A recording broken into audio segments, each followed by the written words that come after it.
All right, folks, welcome back to another episode of the Blockbuster Brothers. We got to start a little differently today because we got to read the top two comments on this trailer, okay? Top comment number one. Ryan, we have another lonely guy character. Ryan, don't say more. I'm in. So I thought that was pretty funny. And then someone commented, because this is based on a book, and they said, I saw the trailer and decided to read the book. I haven't read a book in 20 years, and I could not put it down. So, Yeah.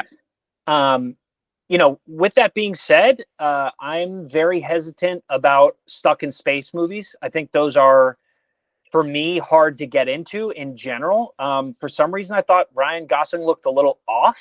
I don't know why. Those fillers. I Eva Mendes has got him on the fillers. He looks different ever since Barbie. I Okay. think they're like, he's puffy. There you go. All right, something. Sorry, Ryan. No, I was actually referring even to his just like, I don't know. For some reason, I just like wasn't buying it right away. Like, for instance, on Ellie Fanning's the Predator Badlands, which we just talked about in a separate video. But yeah, so anyway, we'll see. I don't know. So I, interestingly enough, I had the same thing where I didn't buy his character for some reason. I don't know why. I don't know if I was talking about this with another friend of like, are we seeing too much of Ryan? Are we seeing too much of like actors like Pedro where you don't give a chance for your like palette to reset on them? So we've seen them all over the place that they're like losing that oomph as a character because you've just seen too much of them. But for some reason, and I'm not chopping at Ryan at all because we all know he's got tremendous acting chops with the top of them, but for some reason I wasn't buying it. But the more I watch the trailer and the more I think and know about just how big of a hit this book is, this is a pretty colossal book and it has a huge IP on there. So again, this is can they do justice to the source material? This is going to be another one of those, I think that this is always a tough, crack to, this is what Hollywood's obsessed with right now is like having an IP.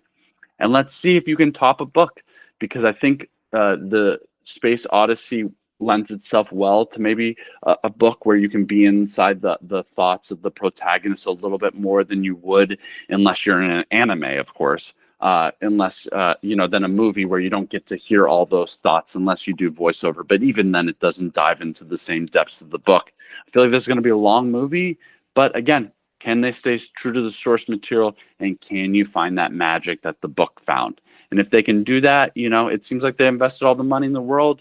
Hopefully we're wrong about that. I will say this. I'm not a big believer on trailers. I just think that sometimes you just get a bad read. They can make you feel however. So I'm done. There's trailers like Predator Badlands that make me feel really good about it. This one, I'm kind of like, I could see it doing well. I could see it missing. So that's kind of my 2 cents. Yeah, I like it. I agree. I mean, obviously you're right on that, right? Like until you see the film, you got no idea. The trailer could be off. The movie could be off. You just don't know. But the budget is supposed to be around 100 million, around there. Of course, there's no confirmed, which is now like a standard where you just don't really get the exact numbers. But for anyone who doesn't know anything about it, it's basically about a 6th grade teacher, and the son is dying, and he's the perfect guy to be able to figure out why the son is dying and what a solution could be. So we'll see. Optimistic about it. It's certainly, I think, could do very well in the box office based on the fandom from the book. So yeah, we'll see. Yeah, well, let us know if you're excited about this Project Hail Mary. We'll see if it's a Hail Mary and see if they get it for a completion touchdown. But we'll catch you all in another episode of the Blockbuster Brothers. Thank you all for watching.